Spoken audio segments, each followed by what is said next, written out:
Hello everybody, welcome back. Good morning, good afternoon, good evening, जिस भी समय आप हमारी इस वीडियो को देख रहे हैं। अपने सेशंस को हम रिज्यूम करेंगे और आज आज हम लोग बात करने वाले हैं about introduction to FIOL's principles of management. So we will be continuing with our principles of management series. The last time we discussed F.W. Taylor, and now we will be discussing Henry Fayol. For those of you who are watching us for the first time, let me tell you that this series is in continuation with the last series जो हमने शुरू करी थी. हम लोग एक बहुत ही special pedagogy follow कर रहे हैं to understand principles of management, क्योंकि इसमें हम एक एकेडमिक लेवल से ही सिर्फ प्रिंसिपल्स ऑफ मैनेजमेंट को नहीं समझ रहे हैं. We will be connecting all our principles of management to very specific stories and characters from the Mahabharata. तो हम लोग बहुत ही इंटरेस्टिंग तरीके से सारे प्रिंसिपल्स को पढ़ने वाले हैं और उसके बाद हम ये देखने के लिए कि ये principles of management which were given by Fayol years ago, ये आज भी कितने रेलेवेंट हैं, even in today's world how relevant they are. उन्हें समझने के लिए हम लोग real life business case studies का यूज करेंगे और मैं आपको दिखाऊंगी कि how they are a direct application of principles of management which were given by Fayol. ये जो प्रिंसिपल्स ऑफ मैनेजमेंट है, ये किसी भी लेवल पे जब भी आप बिजनेस स्टडीज पढ़े या प्रिंसिपल्स ऑफ मैनेजमेंट पढ़े, वो स्कूल लेवल पे, कॉलेज लेवल पे, इवन एमबीए लेवल पे, पोस्ट ग्रेजुएशन, ग्रेजुएशन लेवल पे हर जगह पढ़ाए जाते हैं. Any sort of business studies is incomplete without studying or knowing about principles of management which were given by Fayol. Before we start today's session, this is just an introductory video. One thing that I will make sure of is that we give you bite-sized concept videos of all specific principles of management. There are in total there are 14 principles of management which we will be discussing. तो अगर आपको कोई specific principle of management refer करना है तो आप directly उस video पे जाके उसको रेफर कर सकते हैं. आपको पूरी चीज जो है देखने की जरूरत नहीं है. Maybe you just want to brush up a specific concept, so you can just go directly to that video and click on that video. This is just an introductory video, an introduction as to how you have to follow our material.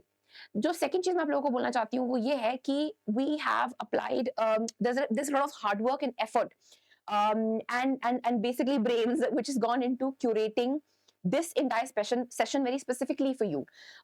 This is not just an academic study, but we've taken all efforts into making this as innovative and creative for you as possible.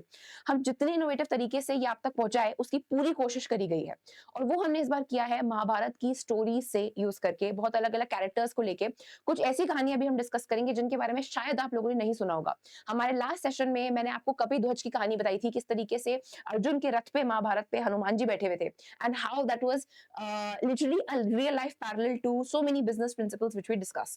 So please sit back, relax, have patience, and don't look at it from an academic point of view, because मेरी personal theory ये है कि जब हम important academic concepts में कहानियों को involve कर देते हैं, बहुत अच्छी innovative अलग अलग तरीके की कहानियों को यूज करके हम उन्हें याद करने की कोशिश करते हैं, तो हमें और बेहतर तरीके से वो कॉन्सेप्ट जो है वो याद होते हैं. That is precisely the concept which I have used in my videos as well. कि आपको कॉन्सेप्ट शायद याद आए, पर अगर आपको कहानी याद आ जाएगी तो शायद उस कहानी से आप उस कॉन्सेप्ट को कोरिलेट कर लेंगे and you will know what we are talking about.